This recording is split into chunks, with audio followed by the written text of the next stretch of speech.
Hey guys, Dustin with PowerPack here, and today we're here to talk about welding gloves, but more specifically stick welding gloves and what to look for in a good pair of stick welding gloves. I have two pairs of stick welding gloves here.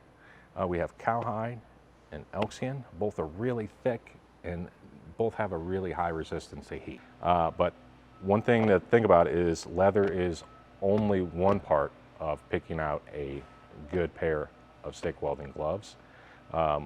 I'm going to first start with the stitching. So these gloves in particular were stitched with Kevlar, so that makes it a really strong and durable glove. And also one thing to consider too is what's the first thing that goes on a pair of gloves that you're just wearing. You might have them around the house, you might have some work that you're doing around the shop.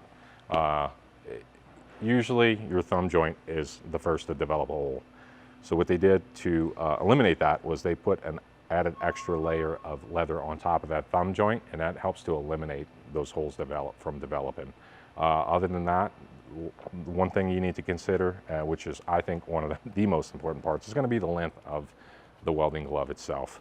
You want to cover your forearm because you have all of this hot splatter splashing back on you, on your body. This protects your forearm from getting burned. Thanks for watching, guys. Stay safe. Because you have that hot splatter.